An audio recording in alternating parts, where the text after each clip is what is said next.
Blueprints is one of the greatest games I've ever played. Not just because of its rich story about uncovering your mysterious family history, or the beautiful jazz-inspired soundtrack, or even the roguelike mechanics which make starting each day a fresh and exciting experience.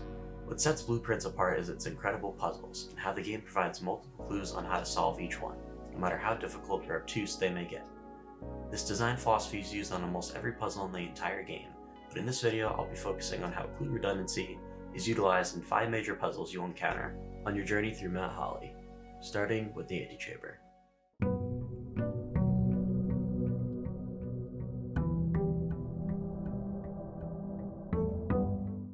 Getting inside the Antechamber is your first main step to completing the game's first major objective, finding room 46. Its importance is made clear to the player from the very start of the game, as it's the only room besides the entrance hall that stays in place from day to day, and is found at the very top of the estate on the opposite end from where you start. When you finally reach this room, you'll find that you're blocked by a sealed door on each of the 3 entrances. In order to open these doors, you will need to flip one of 3 levers, each one corresponding to one of the sealed doors. The east door lever can be found inside the Great Hall behind one of the locked doors. The south door lever can be found in a greenhouse after repairing it with a broken lever, and the west door lever can be found by solving the weather vane puzzle in the secret garden. Many players might come across these naturally through exploration, but there are many clues placed around the estate to nudge you in the right direction. This hint in the nook tells us that the antechamber doors are in fact sealed, and there must be some way to open them. This red note in the commissary, which we know to be a lie from this note in the security room, tells us that the antechamber has been unlocked and that access levers are no longer required for entry. This, of course, being a lie, tells us that the antechamber door is still in fact locked and will require levers for entry. Now we know what we can start to look out for. This clue in the office tells us that each antechamber lever corresponds to a different sealed door, and even gives us the location to one of them, the greenhouse lever for the south door. After reaching the antechamber for the first time and accessing the basement with the basement key, or by breaking this suspicious wood barricade with the power hammer, you'll be able to find this clue, which tells us the location of all 3 antechamber levers, including a 4th lever used to open the north door, which ultimately gives us access to room 46. This redundancy is also a very nice gameplay convenience, so players will have more tools to be able to reach room 46 on each run, in case their luck trying to locate a specific lever does not go to plan. If this wasn't enough, each lever also has an entirely separate backup lever that you can use to open each of the sealed doors. The east backup lever can be found in the secret garden after breaking this suspicious brick wall and rotating the weather vane arrows to the east. South backup lever can be found after breaking this suspicious brick wall in the weight room, revealing a hidden compartment. The west backup lever can be found inside one of the doors of the mechanarium. Even the north lever has a backup lever, which can be found behind the throne in the throne room. There are some hints to the existence and locations of these backup levers as well. This clue we looked at before in the basement when inspected with a magnifying glass tells us that one backup lever for each antechamber door has been installed in separate locations around the estate. The weight room lever has 2 separate clues specifically for it. One is the staff announcement, which expresses concern over having an antechamber lever inside the weight room. Also, if you send enough letters to the mailroom with laboratory experiments, you'll see this clue, giving us a not-so-subtle hint on how to access this one. If you break this suspicious brick wall in the greenhouse, you'll find this drawing which shows the original and backup lever locations for the east, south, and west doors. Admittedly, these backup levers are more so intended to be found in the late game as a means of convenience rather than reaching room 46 for the first time. It's nonetheless another layer of redundancy added to this aspect of the game.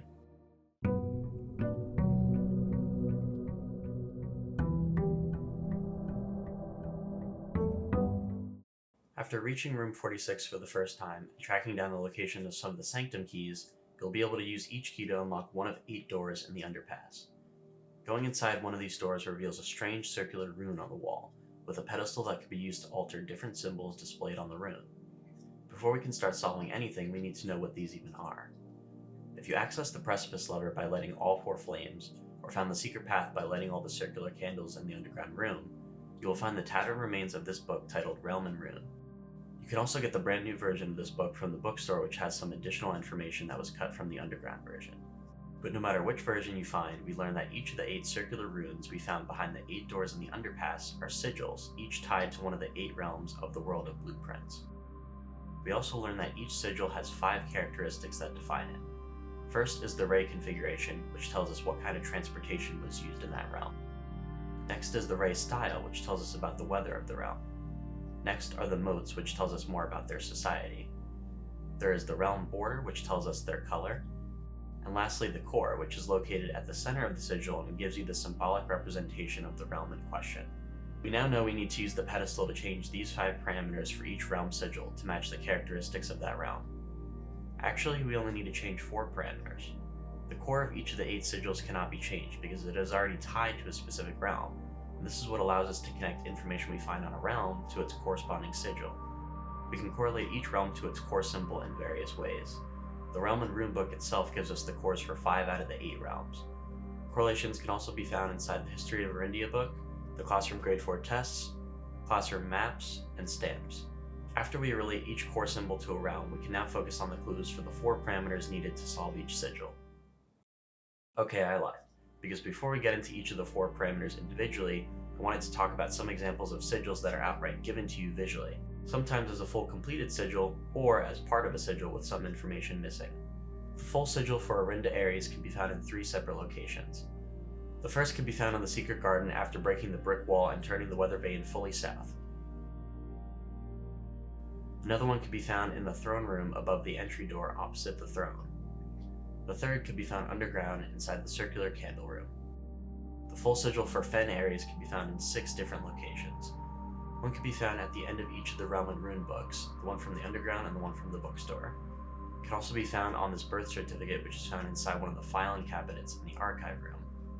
Or it can also be found on passports inside 3 different safes in the vault room, safe numbers 149, 233, and 304. There are 2 partial sigils for the realm of Raja. The first can be found inside the archives room filing cabinet and reveals they use roads for transportation and were a poetic society. The other can be found at the top of the clock tower and tells us their color of violet and how they were a poetic society. Since this partial sigil does not show the core, we may not know about what this realm pertains to right away. But if we already have some pre-existing information about a Raja society and it matches what's on the rune, we can assume their color, and vice versa. The realm of Vera has 1 partial sigil that can be found in the Lost and Found room. This sigil tells us that the realm is a spiritual society, has a color of pink, and due to the layout of the ray configuration helps us eliminate some modes of transportation, such as roads, trains, and camels. And once again, the core is not given here, but assuming you already know Vera to be characterized by any of these, you can make some assumptions to find any missing info. Now that we went through all the full and partial sigils, now let's talk about the ray configuration, or mode of transportation. The History of Arindia book tells us that Arinda Ares, Araja, and Arch Ares were all connected by train station. Also, if you look at the world map, you'll notice that these realms are all located on the same landmass, so you might be able to infer that these were all connected by the same rail system, if you already knew that one of these realms used trains. In addition, you can see the Arinda Ares train system for yourself by visiting the underground safe house beneath the reservoir. Also, Araja's stamp has what looks like to be a rail track near the right edge. If you were wondering why Fen Ares doesn't use trains, even though it's in the same geographic location as Arinda Ares, there are multiple references to Fen Ares dismantling their train system once they came into power, such as this newspaper clipping found in the archives filing cabinet. This also tells us again about the train systems that were used for both Araja and Arch Ares. The stamp for Morjai clearly shows us that they use boats for transportation. The stamp for Vera shows us that they use turtles, but there's actually another hint that can be found for this. If you go inside the bunk room, you'll find a VHS tape titled The Turtles of Vera. The stamp for Nuance clearly shows the transportation being focused on aviation. However, there's another hint to this as well inside the Mount Holly gift shop. This item here is the video game Dirigiblocks, which is said to be very popular in Nuance, a game about flying aircraft or dirigibles. Finally, if you know Nuance to be a green realm, you can also infer aviation from this grade 6 classroom image, showing a green blimp. Now let's move on to the ray style, which defines a realm's weather. Both Arinda Ares and Fen Ares are characterized by foggy weather. Once you find out that both of these realms refer to the same geographic location, and it's also the same location you are currently in, you could simply look outside to observe the weather around you. Overlooking the cliffside of Mount Holly, you will see fog all around the surrounding mountains. Also, the stamp of Fen Ares clues you into their weather through their motto, "In the fog we are lost, in fire we are found." Arch Ares is a stormy realm which can clearly be seen with the lightning bolt and heavy rain from their stamp, along with their motto, "We weather together." You could also get this information from a false treasure trove hint which says, "It never rains in Arch Ares."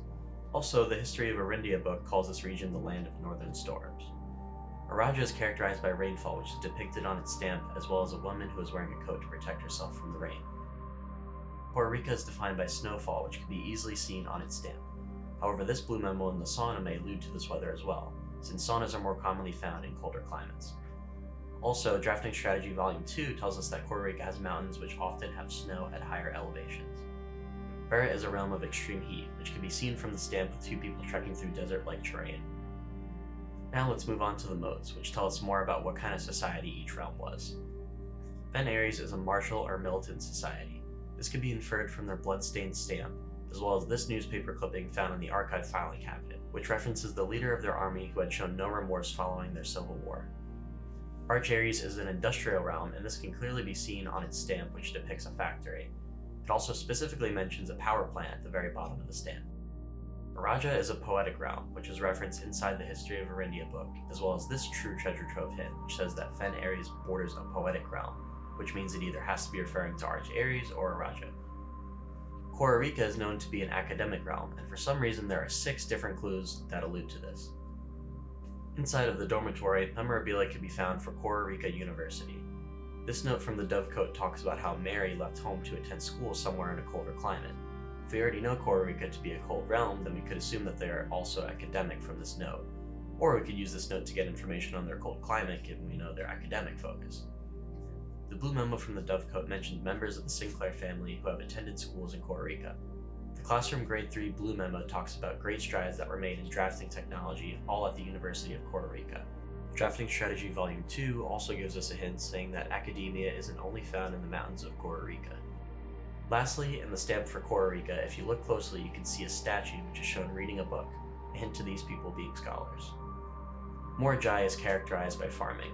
The staff announcements have multiple references to the farmers of Morajai, as well as their annual winter harvest. Vera is a spiritual realm, which is hinted by this false treasure trove hint saying no realm was considered spiritual. Through process of elimination, we can eventually find this out to be Vera. Nuance is also considered a militant realm. If you already knew about the realm's use of blimps and saw them being used during the war, such as in the Grade 6 classroom slideshow, you might be able to infer their militaristic society. Also, there is this false treasure trove hint, which says that Nuance is a peaceful realm. Last but not least, we can move on to the border, which tells us more about a realm's color. Stamps will sometimes correctly inform you about the color of a realm. Arinda Ares, Araja, Nuance, and Fen Ares all line up with the colors that are shown on their stamps. Morajai's stamp, while not matching in color directly, still mentions the White Sea of Yor, which is the color of their realm. This false treasure trove clue says that there is no realm that flies the white flag. However, we might also find this true treasure trove hint, which says that our original statement will become true if we change the color in this statement to a different one. This effectively tells us that there is one color out of the 9 that is not used in a realm, but is not white.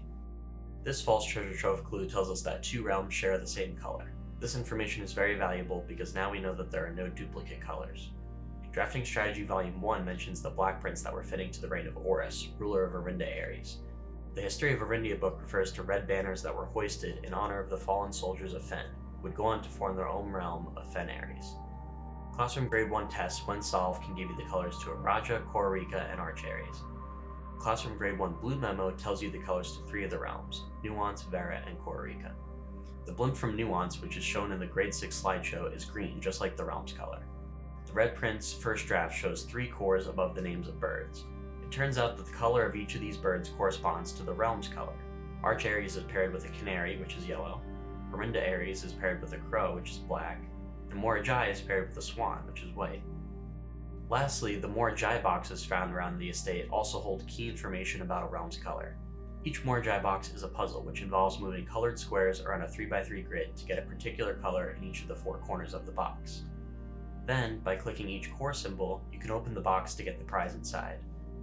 Each box you encounter introduces a new color, which influences how that square moves around the grid, and is also the color you need to get in each of the 4 corners to open the box.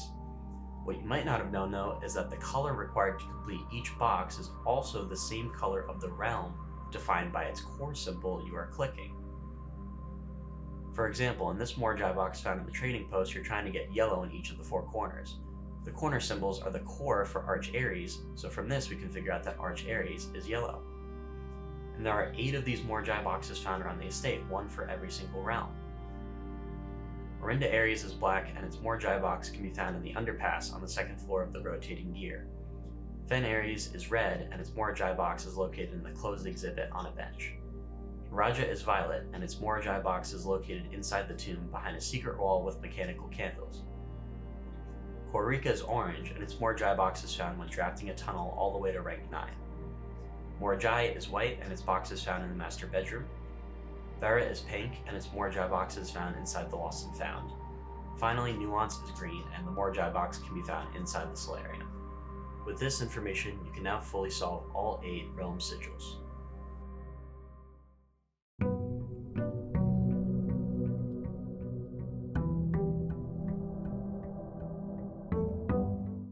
To unlock the next major ending inside of Blueprints, you will need to ascend the throne, which is accomplished by bringing 3 different items into the throne room to trigger a cutscene: the crown, the cursed idol, and the royal scepter. The first 2 are relatively easy to find, and you most likely have already seen. The crown can be found inside room 46, and the cursed idol is found inside this suspicious-looking box in the shrine room, which is also hinted at in the Curse of the Black Bridge book. The royal scepter, on the other hand, is much more difficult to obtain.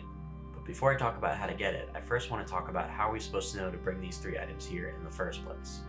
From the very moment you unlock the throne room after making your way through Blackbridge Grotto, it gives an objective for you to reclaim the crown, showing a picture of a crown. However, bringing just the crown from room 46 into this room won't do anything. So how do we know to bring the other 2 items here as well? Well, firstly, we can get a hint from the first draft of the Red Prince book. This page shows a prince sitting on a throne which looks very similar to the throne room with our 3 items: the crown, cursed idol, and royal scepter. This illustration differs from the final draft of the Red Prince, which has these items removed. The Grade 6 classroom also shows an illustration with a king approaching a throne with 3 of these items. If you want a more obvious clue though, you'll need to solve a more cryptic puzzle. This true treasure trove hint tells us that a monk waits behind the second chamber.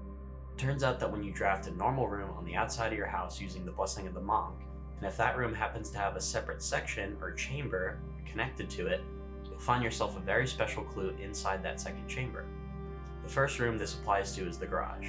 So if you draft a garage as your outer room, then enable the power to the garage that same day using the utility closet, you'll be able to open the garage door leading into an entirely new room with a monk statue holding this clue: steady is the scepter, deadly is the stone, heavy is the crown, and ready is the throne. This also works for the antechamber. If you draft this as your outer room and flip one of the levers to open one of the sealed doors, you'll find the exact same room with the exact same clue.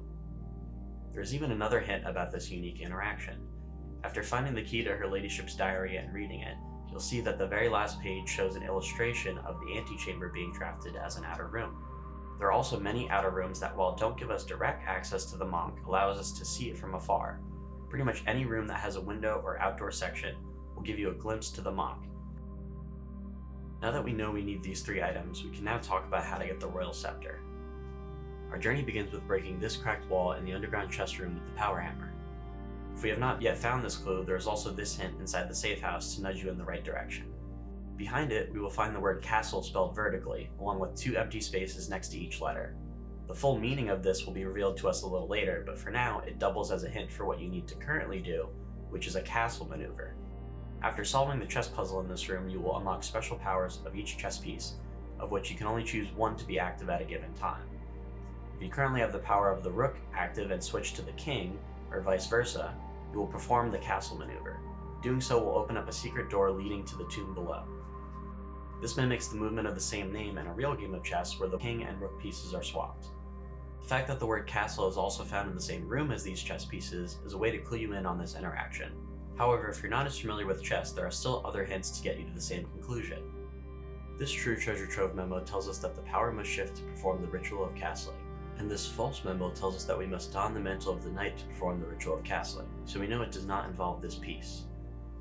In addition, the blue memo for the nook tells us that the rook can perform a special move with another piece, and the blue memo for the office tells us that the king can castle by swapping with another piece.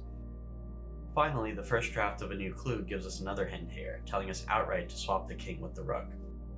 Once we reach this secret underground tomb, we will need to solve 8 more jet boxes, each one revealing a note inside. When reading these out in order, it will spell out instructions needed for us to reach the next step. It tells us that inside this room, if we wait until the sacred hour, without any gifts, gold, or gems, and with 5 stars in the sky, it will lead us to a black key.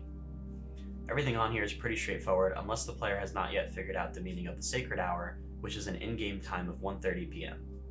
Firstly, there is this true treasure trove hint, which tells us that the sacred hour is not actually on the hour. Next, we can see that these two cuckoo clocks in room 46 are both frozen at the time 1:30.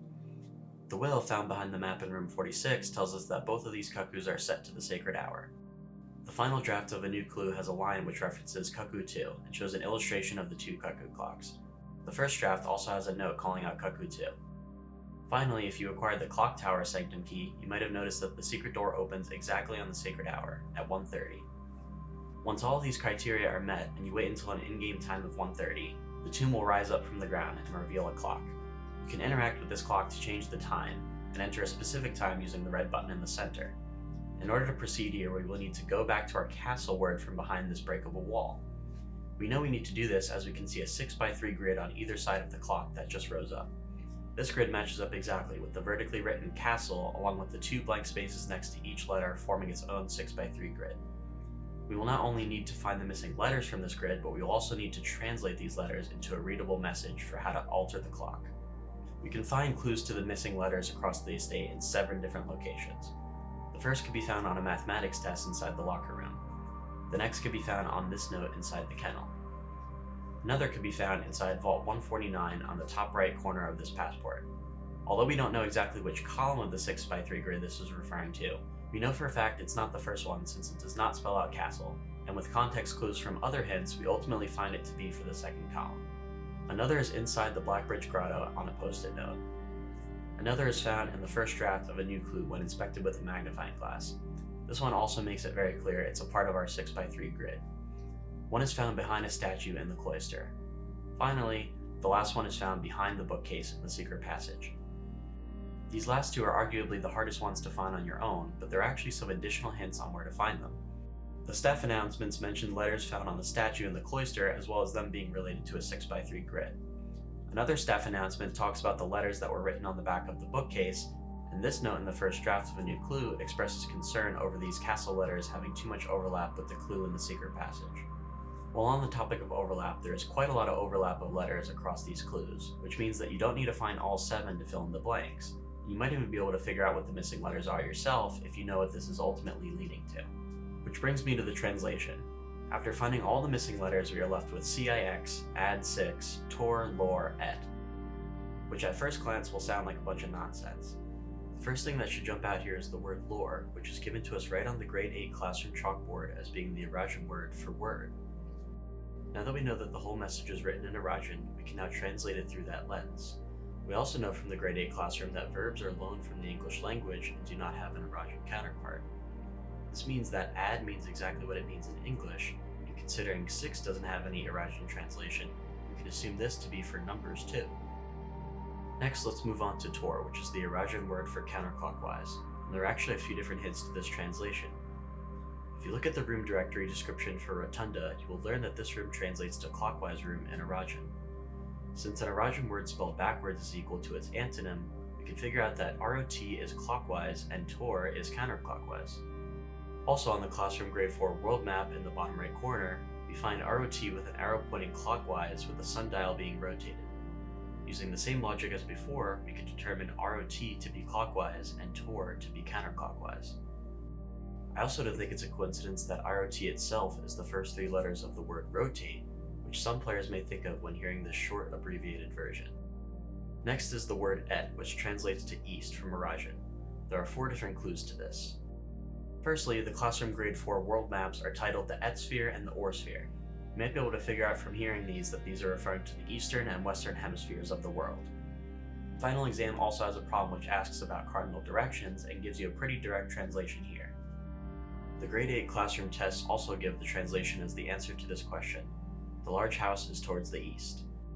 Finally, at the bottom of the stamp for Araja, you will find the words Itares Yeta, and right above it, its translation, the Eastern Rain. The final word on here we have to translate is CIX, but this doesn't seem to translate into any English or Arajan words that we are aware of. This may be an indication that this word is using an entirely separate naming scheme, which in fact it is. C, I, and X are all letters that are used in Roman numerals, and reading these out gives us a correct translation of 109. Now we have our full translated message. 109, add 6, counterclockwise, word east, which we can then use to enter in 3 times sequentially on our clock. You start at a time of 109, then add 6 to go to 115, then go counterclockwise to the word east at 1226.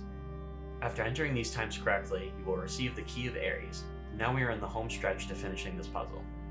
In order to finally get our royal scepter, we need to bring this key to a treasure trove drafted as an outside room using the Blessing of the Monk, revealing a new chest that we have not yet seen before.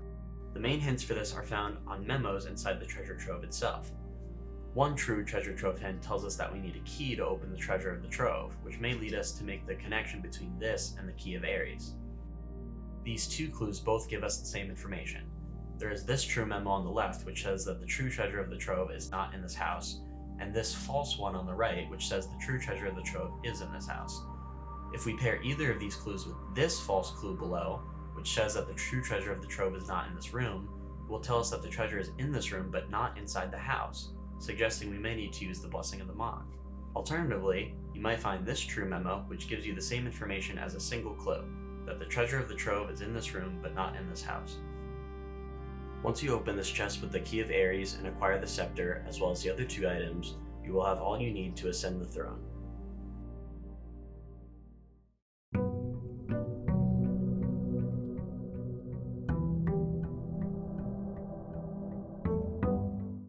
Another major puzzle is unlocking the satellite dish, which is used to gain access to the staff announcements, as well as new experimental triggers which can be used to remove boxes from the underground tunnel. The only prerequisites that are needed to solve this puzzle are visiting the safe house and purchasing a new clue from the bookstore. Once again, I'm going to work backwards a bit here. Unlocking the satellite dish requires us to light the sundial found in the orchard with either a torch or burning glass, and then rotating the base pieces to have them line up with the crack on the outermost piece. Then inserting your 3 microchips from Blackbridge Grotto into the slots. The instructions to do this are given by combining 4 specific words across 4 different books to spell out a secret message. If we look at this page in a new clue, we can see that there are 4 different books written here, which are defined by their color: red, green, violet, and blue. Each book also has a specific page number and word that are given to us as the letters X, Y, Z, A, B, and C. So this puzzle can effectively be split into 2 parts. One is figuring out which book corresponds to which color, and the second part is figuring out how we can turn X, Y, Z, A, B, C into numbers so that we can then track down the specific page and word from that book. Let's start with the book colors.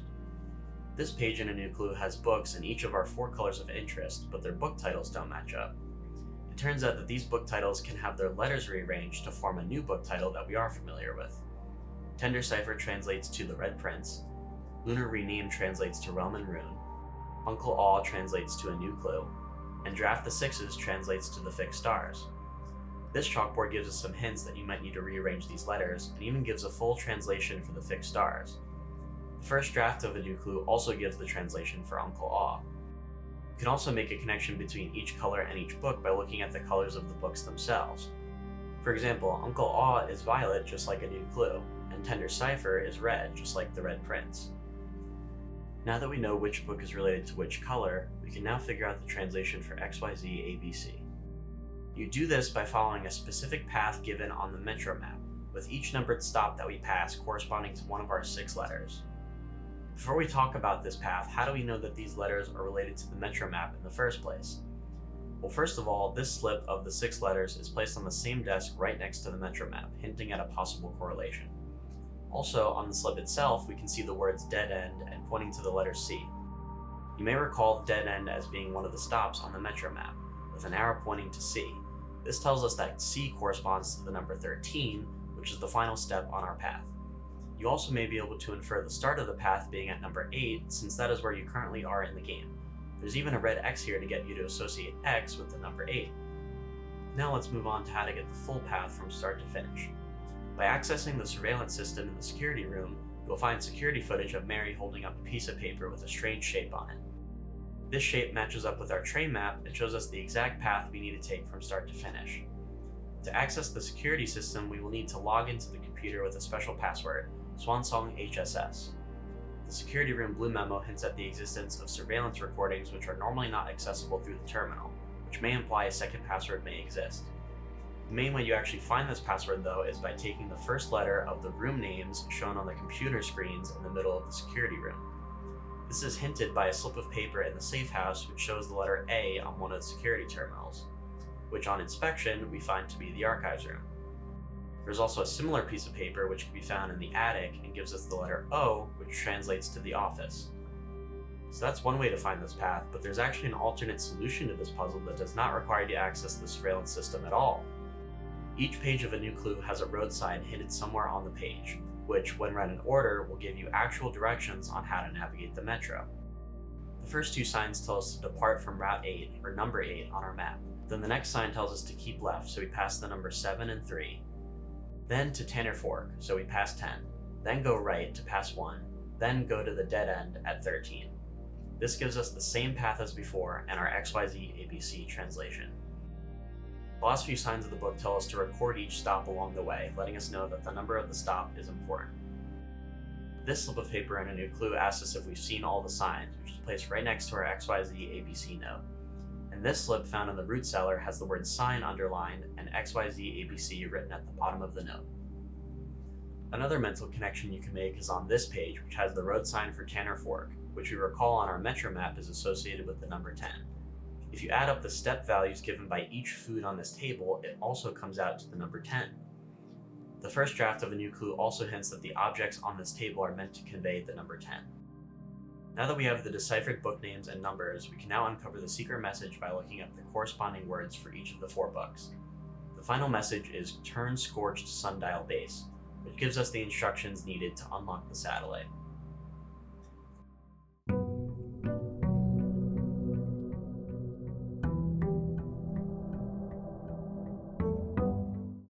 The last major challenge of Blueprints is navigating the Atelier, a blue maze filled with rooms, lanterns, paintings, more Jai boxes, and a lot of questions. I will be skipping past a few of the steps leading up to accessing this maze since they are more linear in their puzzle design and involve some pretty heavy mathematics and cipher cracking. Basically, all you need to know to access this maze is you need to draft a secret passage as your outdoor room using the Blessing of the Monk. Then you need to pour some still water on the bookshelf using a watering can, which can be obtained from the tank behind the blown up wall in the trading post from the previous day. Once poured, it will reveal a new blue book, which you can then flip to enter this new area. If you've already ascended the throne, you will know how to open this blue door as well. This reveals a room full of blueprints, and after opening the door at the end, you will find yourself inside the blue maze. Before I go into the solution for how to complete this maze, I want to talk more about what it consists of. This maze is a 9x5 grid of rooms, very similar to what is seen inside the estate. However, unlike the estate, all 45 rooms are already drafted and do not change from day to day. There are also hallways surrounding all of these rooms, which you can use to navigate in and out of the rooms as you please. Inside these hallways, you will find 6 different colored lanterns hanging from the ceiling: red, orange, yellow, green, blue, and violet. In addition, each room has a Morajai box to solve, which, when completed, will provide you with a word. Once you solve all of these boxes, it will spell out a message. Let's call this the Morajai message. Also in each room are 2 paintings, which, like the paintings in the estate, you can use to find a missing letter. All of these missing letters from the paintings come together to spell out their own message. Let's call this the painting message. We'll need to use all of this information to construct a very specific path through this maze, which, when done correctly, will reveal a secret door that was not there prior. The most straightforward solution to obtain this path is by reading the Morajai message we obtained. It tells us that we need a tint of truth to find our path. Blue in this game is synonymous with truth, so we can figure out here that we need to begin our path at the blue lantern. We could have also possibly inferred this since this is the only blue lantern found in the entire maze, and it is also located pretty close to the entrance. Next, it tells us a hue of wisdom to turn us right. This might not be obvious right away, but this is actually referring to the color of the realm of Kororika, which is the center of academia and knowledge.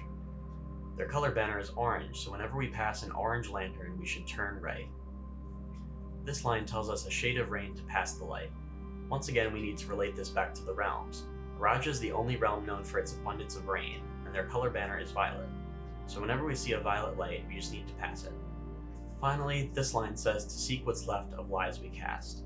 Red being synonymous throughout the game with lies, we know to turn left whenever passing a red lantern. It turns out this is actually all we need to solve the puzzle, as the correct route does not pass any yellow or green lights.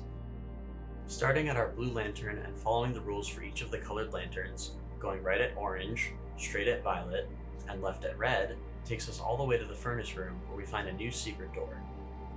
Inside we get to read the will of Au revoir, the great-grandmother of Simon, and earn our place as the worthy heir to Mount Holly.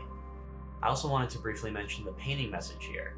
These vying plans forge Baron Cress among he won't bless, which roughly translates to, these rooms will create the new Baron in this blessed house. This message mainly seems to refer to Simon forging his newfound destiny in the family after proving his worth by solving this final challenge. However, it's interesting they mention the word forging here, which is done in a furnace. This could also be another small clue to the fact that this is where the final puzzle ends and our new destiny begins. This isn't actually the only way we can solve this puzzle though. We don't need the lanterns at all to do it. This blue memo from the music room tells us that a major key is hanging on the wall in the safe house. If we visit the safe house, we find this message on the wall: we seek what's in the shade of truth. It turns out that our path through the maze passes through all the rooms in such an order that our Morajai word clues spell out this exact phrase. Additionally, if we go through the path again and look at the letters from each of the painting puzzles instead, it will spell out the word swan song, a very prominent phrase and password used throughout the game. There's also the Morajai boxes themselves. The Atelier introduces one final tile color, which is blue. To complete some of these puzzles, blue is what is needed in all four corners to solve the puzzle. It turns out that our path also goes through all of the rooms which have a Morajai box that have a blue solution. Blue, again, being the universal color for truth, may lead us in the direction of this being the one true path to complete the maze. In blueprints, players are rewarded for observation, exploration, and patience. Many of the most difficult puzzles in this game are best solved by not trying to actively solve them, but rather ironically focusing on everything else. Through the joy of simple exploration and pursuing seemingly unrelated leads, you'll be surprised to see that this oftentimes leads you back to what you wanted all along. And the game has your back. Just because you miss one clue to a puzzle, there are most likely 3 others that will lead you to the exact same place. So try not to stress too much over being stuck or directionless, and just enjoy the journey. You might find what you're looking for. So until we meet again, some distant day.